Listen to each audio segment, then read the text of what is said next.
Hello guys, मैं हूं मनीष वर्मा। आप देख रहे हैं learn of techno. Dear friend, आज ही हमारा चैनल सेशन है, ये इंजीनियरिंग ड्राइंग का रहेगा, जिसमें हम पढ़ेंगे free hand drying of solid shape, यानी कि ठोस आकृतियां जो होती है, जैसे कि हमारा क्यूब है या फिर क्यूबॉइड है, कोन है, प्रिज्म है, पिरामिड है। ठीक है, इनके बारे में हम क्या पढ़ेंगे, इसके फिगर्स है वो देखेंगे कि इनके फ्री हैंड्स कैसे हम बना सकते हैं। ठीक है, इनकी क्या डेफिनेशन रहती है, एग्जाम में किस टाइप के क्वेश्चन इनके द्वारा पूछे जाते हैं। ठीक है, तो उन्हीं के बारे में हमारी आज की क्लास रहेगी।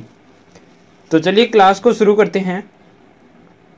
तो इसमें फर्स्ट में क्या दिया हुआ है, फर्स्ट में इसमें कुछ डेफिनेशंस दी हुई है कि ठोस आकृतियां हैं वो कौन सी होती है। जैसे ऐसी वस्तुएं जिन्हें आकार, आकृति इत्यादि के द्वारा परिभाषित किया जा सकता है, ठोस आकृतियां यानी सॉलिड ऑब्जेक्ट्स कहलाती है। ठीक है, जिनको क्या आकार या उसकी कोई आकृति होती है जिसके द्वारा हम क्या उसे परिभाषित कर सकते हैं, वो सॉलिड ऑब्जेक्ट कहलाते हैं। ठोस वस्तुओं में लंबाई, चौड़ाई एवं ऊंचाई, ये तीन विमाएं होती है। क्या क्या? लंबाई, चौड़ाई और ऊंचाई। ठीक है, लेंथ, विड्थ और हाइट होती है, जो तीन विमाएं रहती है। उदाहरण के रूप में जैसे विभिन्न धात्विक चादरों को जोड़कर एक अलमारी का निर्माण है वो किया जाता है। ठीक है, एक अलमारी का निर्माण किया जाता है, संदूक का निर्माण किया जाता है, एक टैंकी बनाई जाती है अनाज डालने के लिए। इसमें क्या होता है, लंबाई व चौड़ाई के अतिरिक्त ऊंचाई या मोटाई भी होती है। क्या होती है? ऊंचाई और मोटाई भी होती है लंबाई और चौड़ाई के अलावा। इस विशेषता से युक्त आकृतियां त्रिवियम आकृति कहलाती है। कौन सी आकृति? त्रिवियम आकृति कहलाती है। इन्हीं को ठोस या सॉलिड आकृतियां भी कहते हैं। त्रिवियम आकृति को क्या है? सॉलिड या ठोस आकृति कहते हैं। ये आकृतियां समतलों व वक्र तलों से परिबद्ध होती है। ठोसों के समतल या वक्र तलों के क्षेत्रफल को पृष्ठ क्षेत्रफल, क्या सरफेस एरिया कहते हैं। ये ठोस निर्वात स्पेस में स्थान घेरते हैं और निर्वात में उसके द्वारा घेरे गए स्थान को आयतन को क्या बोलते हैं? वॉल्यूम कहते हैं। ठीक है, तो यानी कि जिस इसके द्वारा जो स्थान घेरा जाता है उसी को क्या इसका आयतन कहते हैं।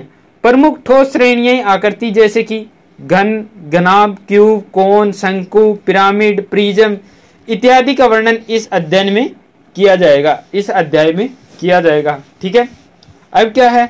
अब है क्लासिफिकेशन ऑफ सॉलिड्स, ठोसों का वर्गीकरण। ठीक है, तो ज्यामितीय आरेखन के अनुसार ठोसों को निम्न दो वर्गों में बांटा गया। सॉलिड को कितने वर्गों में बांटा गया है? दो वर्गों में बांटा गया। कौन सा? पॉलीहाइड्रा और सॉलिड ऑफ रिवोल्यूशन। ठीक है, कौन सा? पॉलीहाइड्रा और सॉलिड ऑफ रिवोल्यूशन। अब इनको देख लेते हैं कि इनमें क्या, दोनों में डिफरेंस क्या रहता है। तो चलिए फर्स्ट देख लेते हैं पॉलीहाइड्रा। तो पॉलीहाइड्रा क्या है? तीन से अधिक समतल सतहों, फ्लैट सरफेस से घिरे ठोस पॉलीहेड्रा कहलाते हैं। यानी कि त्रिभुज कितनी होती है? तीन आकृतियां होती है। तीन से अधिक समतल सतहों से घिरे, तो तीन से अधिक में क्या हो जाएगा? स्क्वायर हो जाएगा। ठीक है, पंचभुज, षटभुज, सप्तभुज, अष्टभुज जितने भी रहेंगे वो किस में आएंगे? पॉलीहेड्रा में आएंगे। इस समतल सतहों को फलक या फेस कहते हैं। ये जो होते हैं ये क्या होते हैं? फलक या फेस रहते हैं। ये सब में क्या, फलक या फेस ही रहेंगे सब में। ठीक है, इन फलकों से घिरे जहां पर मिलते हैं, इन फलकों के सिरे जहां पर मिलते हैं उन्हें किनारे कहते हैं। किनारे कौन से हैं? जैसे ये किनारा है, इधर ये किनारा है, इधर ये किनारा है, इधर ये किनारा है, इसमें यहां पर किनारा है, इसमें ये है, इसमें ये सभी क्या है? किनारे हैं। जब इनके सभी फलक समान व नियमित होते हैं इन्हें नियमित पॉलीहेड्रा या पॉलीहेड्रोन कहते हैं। नियमित पॉलीहेड्रोन निम्नलिखित प्रकार के होते हैं। कौन से? टेट्राहेड्रोन, हेक्साहेड्रोन और ऑक्टाहेड्रोन। ठीक है, अब टेट्राहेड्रोन इसमें समबाहु त्रिभुज के आकार के कुल 4 फलक होते हैं, वो कौन सा होगा? टेट्राहेड्रोन होगा।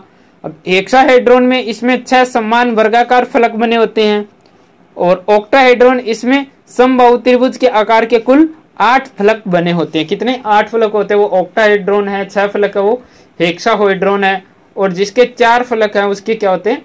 टेट्राहेड्रोन होता है। ठीक है, ये इसके ज्यादा इसके डिटेल से नहीं पूछेंगे, बस पॉलीहेड्रोन याद रख लीजिए। ठीक है, और बाकी इसमें फिगर्स भी दिए हुए हैं। तो ये फिगर्स क्या है कई बार बनाने आते हैं। ठीक है डियर फ्रेंड, तो इनकी क्या आप प्रैक्टिस कर लीजिए। जैसे ये टेट्राहेड्रॉन है, ये हेक्साहेड्रॉन है, ये ऑक्टाहेड्रॉन है। तो इनके क्या है कई बार फिगर्स हमें बनाने दे दिए जाते हैं, तो इनकी क्या आप रिवीजन कर लीजिए एक बार। इसको ध्यान में रखिए कि किस प्रकार से इनके फिगर बनते हैं। एक बार आप रफ कॉपी में ट्राई करेंगे, 2 बार ट्राई करेंगे, 5 बार ट्राई करेंगे, आप आसानी से बनाने लग जाएंगे। ठीक है, ये फ्री हैंड बनाने आते हैं, इनका कोई स्टैंडर्ड साइज नहीं रहता है। नेक्स्ट है सॉलिड ऑफ रिवॉल्यूशन। क्या है सॉलिड ऑफ रिवॉल्यूशन? जब किसी समतल ज्यामितीय आकृति को उसके अक्ष के चारों ओर घुमाया जाता है तो ज्यामितीय आकृति के घूर्णन के पश्चात ठोस आकृतियों के निर्माण होते हैं, जिससे क्या सॉलिड ऑफ रिवॉल्यूशन कहते हैं। जैसे बेलन, शंकु, गोला इत्यादि इसके मुख्य उदाहरण है। चित्र में विभिन्न समतल आकृतियों को उसके अक्ष के चारों ओर घुमाया गया, जिसमें निम्न चित्रों को दर्शाई गई ठोस आकृति प्राप्त होती है। इनको क्या है किसी भी टाइप की अगर कोई भी वस्तु है हमारी, उसको अगर राउंड राउंड घुमाकर उसको करेंगे तो क्या है गोल ही बन जाएगा। जैसे कि ये फिगर दिया हुआ है फर्स्ट, सेकंड, थर्ड और फोर्थ, 4 फिगर हमें दिया हुआ है कि किस टाइप की पहले वस्तु थी, जब उसको घुमा घुमा कर हमने बनाया तो वो किस तरह का हमारा सॉलिड बन गया। यानी कि सॉलिड ऑफ रिवॉल्यूशन द्वारा निर्मित ठोस आकृतियां ये हमें दर्शाई हुई है। ठीक है, आगे देख लेते हैं। आगे इसमें क्या दिया हुआ है डियर फ्रेंड? आगे इसमें दिया हुआ है कि इस अध्याय में आगे इन्हीं 2 मुख्य वर्गीकृत ठोसों के आधार पर विभक्त ठोस आकृतियों का आरेखन सहित संक्षिप्त वर्णन दिया गया है। इनको क्या अब हम आगे डिटेल से पढ़ेंगे। तो फर्स्ट हमारा क्या है इसमें घनाभ। कौन सा? क्यूबॉइड। अब घनाभ क्या होता है? तो 6 आयताकार समतलों से बने ठोस को क्या कहते हैं? घनाभ कहते हैं। घनाभ के प्रत्येक समतल पृष्ठ को फलक कहते हैं। आमने सामने के फलक समांतर होते हैं, इसके सभी कोण समकोण होते हैं एवं एक समान घनाभ में कम से कम 2 फलक है वो बराबर होते हैं। एक समान घनाभ में क्या होते हैं? कम से कम 2 फलक है वो बराबर रहेंगे। ठीक है, सभी कोण होंगे वो समान होंगे, आमने सामने के फलक वो समांतर होंगे। ठीक है, और समतल पृष्ठ को क्या कहते हैं? फेस या फलक कहते हैं। जैसे ये है, ये है, ये है, ये इधर से देखेंगे तो ये वाला, नीचे से देखेंगे ये वाला, पीछे से देखेंगे तो ये वाला। ठीक है, तो ये कितने हो गए? 6 फलक हो गए। 1 2 3 4 5 और 6 फलक। ठीक है, तो उसको क्या कहते हैं? घनाभ कहते हैं, जिसके 6 फलक या फेस होते हैं। ठीक है, आगे इसकी क्या है? जैसे इसकी संरचना दे रखी है आगे की किस प्रकार इसको बनाएंगे। 30 मिलीमीटर व 40 मिलीमीटर आधार तथा 12 मिलीमीटर ऊंचाई वाले सममित दर्शीय आइसोमेट्रिक व्यू खींचना है। ठीक है, तो आइसोमेट्रिक इसका बनाया हुआ है, उसकी डिटेल्स दी हुई है। तो अगर आप इसको देखना चाहते हैं तो थोड़ा थोड़ा देख लेते हैं, ज्यादा इंपॉर्टेंट नहीं है। सर्वप्रथम बिंदु ए से 3 समतलीय अक्ष खींचिए। घनाभ की 3 भुजाएं ए बी 40, ए ई 30 और ए डी 20 मिलीमीटर अंकित करिए। बिंदु ई बी से ई एफ बी सी के समांतर रेखाएं खींचिए।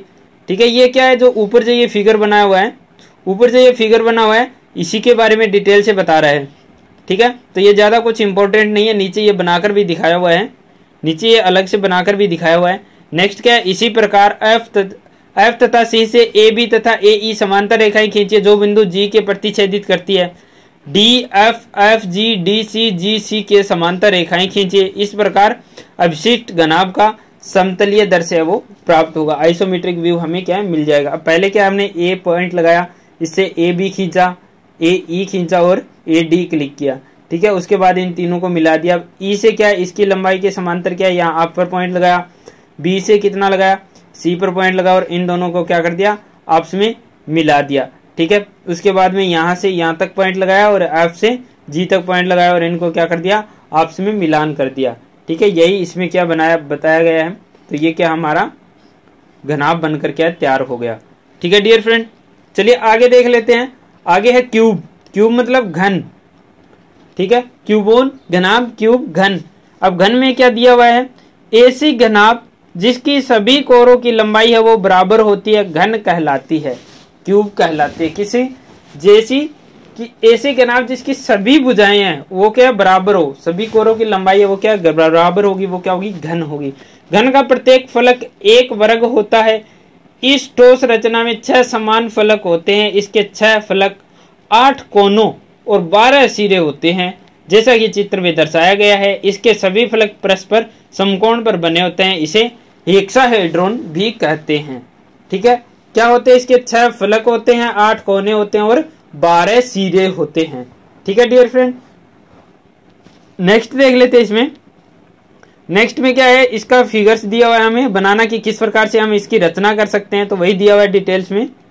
तो इसमें क्या है, पहले हम ABCD की एक वर्ग की रचना करेंगे। बिंदु BCD से 30 डिग्री के कोण बनाते 25 मिलीमीटर की रेखा खींचेंगे। GFE बिंदु अंकित करेंगे, सभी रेखाओं को जोड़कर अवशिष्ट घन वो हमें प्राप्त हो जाएगा। आइसोमेट्रिक व्यू है वो क्या है हमारा बनकर रेडी हो जाएगा। ठीक है डियर फ्रेंड, चलिए आगे देख लेते हैं। इनमें ज्यादा कुछ इंपॉर्टेंट नहीं है, इनकी डेफिनेशन पता होनी चाहिए, इनका फिगर्स आपको माइंड में रहना चाहिए कि किस टाइप का फिगर इनका रहता है। बस वही जो आपसे क्या पूछा जाता है या फिर फ्री हैंड बनाना एग्जाम में आ जाता है। नेक्स्ट है कोण, शंकु।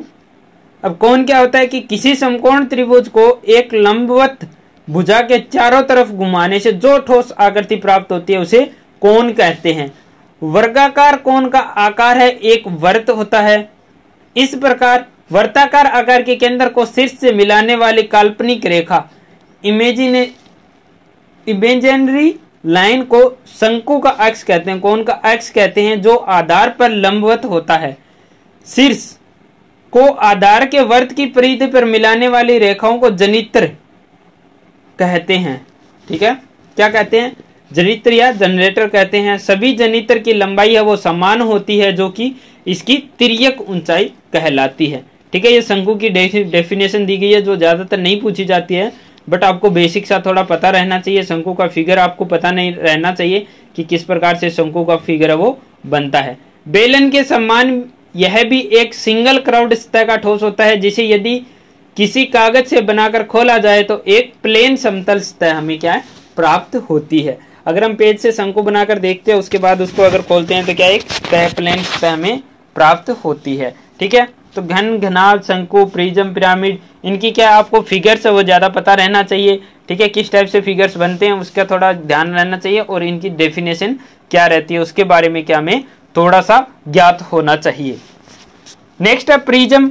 अब प्रिज्म क्या होता है, तो प्रिज्म एक ऐसी बहुफलक आकृति है जिसके 2 फलक समान होते हैं, जिसके शीर्ष तथा आधार सतह समांतर चतुर्भुज व आयताकार सतह द्वारा जुड़ा होता है। ठीक है, इस सतह को क्या कहते हैं, फलकीय फेस कहते हैं। ये क्या है, एक आयत का टाइप का ही बना हुआ है। ये क्या बना हुआ है, एक आयत का टाइप का ही बना हुआ है। ठीक है, इधर क्या बना हुआ है, ये भी एक आयत के टाइप का बना हुआ है। तो ये क्या है, आयताकार और समांतर चतुर्भुज के द्वारा सतह जुड़कर बने हुए होते हैं। इन सतहों के फलक क्या, इन सतहों को क्या फलक या फेस हम बोल सकते हैं। नेक्स्ट है फलकों के सिरों को केंद्र से मिलाने वाली काल्पनिक रेखा को एक्स कहते हैं, एक्सिस कहते हैं। यदि प्रिज्म का एक्स लंब रूप में है तो इस प्रकार के प्रिज्म लंबवत नियमित प्रिज्म रेगुलर प्रिज्म कहलाते हैं। कौन से रेगुलर प्रिज्म कहलाते हैं, अगर एक्स लंबवत रूप में है तो। इसके फलक आयताकार होते हैं, इसके विपरीत यदि एक्स का कोण झुका हुआ होता है या ये ओब्लिक प्रिज्म कहलाते हैं। अगर किसी कोण पर झुके हुए होंगे तो क्या होंगे, ओब्लिक प्रिज्म कहलाए जाएंगे। प्रिज्म के मुख्य प्रकारों का आरेख चित्र में दर्शाए गए हैं। अब इनके फिगर्स थोड़े देख लेते हैं कि किस किस टाइप से इनको दर्शाया गया है। ठीक है, तो ये क्या है, प्रिज्म के विभिन्न टाइप्स में दर्शाए गए हैं, जिसमें क्या है, फर्स्ट में हमारा है त्रिभुजाकार कैसा बनता है, वर्गाकार कैसा है, पंचभुजाकार, षटभुजाकार, ये किस टाइप से बनते हैं। ठीक है, नीचे क्या है, इनको दिखाया हुआ है कि सामने से देखें तो कैसा दिखाई देगा ये हमें। ठीक है, इसी के बारे में हमारा दर्शाया गया है। नेक्स्ट देख लेते हैं पिरामिड। अब पिरामिड क्या होता है, जैसे प्रिज्म पढ़ लिया, पिरामिड हम पढ़ लेते हैं, शंकु पढ़ लिया, घन, घनाभ पढ़ लिया। अभी देखते हैं पिरामिड क्या होता है।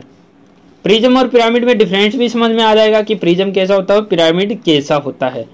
तो पिरामिड एक त्रिवियम 3 डायमेंशनल आकृति है जिसका आधार बहुभुज यानी कि त्रिभुज, चतुर्भुज, पंचभुज आदि होता है और शेष फलक त्रिभुजाकार ट्रायंगुलर होती है। आधार के केंद्र से शीर्ष को मिलाने वाली काल्पनिक रेखा को एक्स कहते हैं। इसके फलकों की संख्या वो आधार की भुजाओं के समान होती है। यदि इनका एक्स आधार के समकोण में होता है तो ऐसे पिरामिड लंब पिरामिड कहलाते हैं। इसके सभी फलक समद्विबाहु त्रिभुज होते हैं। अब इनको देख लेते हैं। जैसे हमारा प्रिज्म था वो तो क्या था, ऊपर से नीचे तक समान था, लेकिन जो पिरामिड जो रहेगा वो क्या होगा, ऊपर से कोनिकल रहेगा। ठीक है, ये फिगर में भी आप देख सकते हैं। थोड़ी सी डिटेल देख लेते हैं, उसके बाद इनके फिगर भी क्लियर कर लेंगे। नेक्स्ट इसमें दिया हुआ है, यदि पिरामिड का एक्स आधार से किसी कोण पर झुका होता है तो पिरामिड ओब्लिक कहलाता है या ओब्लिक प्रकार का होता है। पिरामिडों के आधार के अनुसार ही पिरामिडों का वर्गीकरण किया जाता है। जैसे यदि आधार त्रिभुज है तो निर्मित पिरामिड त्रिभुजाकार प्रकार का होता है। इस प्रकार पिरामिड त्रिभुजाकार, वर्गाकार, आयताकार, पंचभुजाकार, षटभुजाकार इत्यादि आकार के क्या होते हैं। जिसके आरेख वो निम्नलिखित है। आरेख हमें क्या है, फिगर से हमें यहाँ पर दर्शाए हुए हैं, तो उनको क्या है थोड़ा देख लेते हैं कि किस टाइप के फिगर इसके रहते हैं। तो इसमें क्या है कि नीचे से जैसे कि ये त्रिभुजाकार का है, लेकिन ऊपर क्या है, तीनों भुजाएं एक जगह पर मिल गई है। ठीक है, ये नीचे से कैसा है, वर्गाकार है। ठीक है, लेकिन क्या होगा, जो ये चारों भुजाएं थी ये ऊपर जाकर क्या होगी, मिल जाएगी यहाँ पर। ठीक है, नेक्स्ट देख लेते हैं। नेक्स्ट फिगर में क्या दिया हुआ है, थोड़ा सा ऊपर कर लेते हैं इसको। नेक्स्ट फिगर में क्या दिया हुआ है, पंचभुजाकार दिया हुआ है। तो इसमें क्या है, 5 भुजाएं हैं, 1 2 3 4 और 5। ऊपर जाकर क्या होगा, एक पॉइंट पर मिल गया। अब षटभुजाकार भी सेम ऐसे ही होगा, 3 4 5 और 6। ऊपर जाकर क्या होगा, 1 हो गया। तो यही क्या इन सब में दिखाया हुआ है। अब इनको नीचे से देखेंगे तो किस टाइप की दिखाई देंगे हमें, इस टाइप के ये सब फिगर है वो हमें दिखाई देंगे। ठीक है डियर फ्रेंड, चलिए आगे देख लेते हैं इसमें कुछ है क्या। आगे है हमारा छीनक। अब ये छीनक की डिटेल्स हम पढ़ेंगे नेक्स्ट वीडियो में। आज की वीडियो में बस इतना ही। अगर आपको वीडियो अच्छा लगता है तो ज़्यादा से ज़्यादा आप इसे शेयर कर दीजिए। और याद रखिए, हर शाम 8 बजे आपको मिलेगा एक नया वीडियो ओनली हमारे चैनल पर। तो चैनल सब्सक्राइब नहीं किया, सब्सक्राइब कर लीजिए। और इसके अलावा एक नया चैनल भी हमारा आने वाला है, उस पर आपको बिल्कुल डिटेल्स वीडियो मिलेगी। यानी कि जैसे हम शंकु के बारे में पढ़ रहे हैं, प्रिज्म, पिरामिड के बारे में पढ़ रहे हैं, या फिर घन घनाभ के बारे में पढ़ रहे हैं, तो आपको इन सब की अलग अलग पर्टिकुलर वीडियो आपको मिल जाएगी। ठीक है, उसको डिटेल से आपको सब कुछ क्लियर किया जाएगा, किस टाइप से फिगर बनता है, कैसी डेफिनेशन आती है, कैसे क्वेश्चन आपको देखने के लिए मिलते हैं। तो अगर आप उस चैनल को सब्सक्राइब करना चाहते हैं तो जैसे ही नया चैनल अवेलेबल होगा, जैसे ही पब्लिश होगा, आपको उसकी जानकारी दे दी जाएगी, लिंक आपको प्रोवाइड करवा दिया जाएगा। ठीक है डियर फ्रेंड, किसी प्रकार का डाउट रहता है आपको, डिस्क्रिप्शन में कॉन्टैक्ट नंबर दिए हुए हैं, इंस्टा टेलीग्राम का लिंक दिया हुआ है, आप हमें कॉल कर सकते हैं, मैसेज कर सकते हैं। Thanks for watching and bye bye.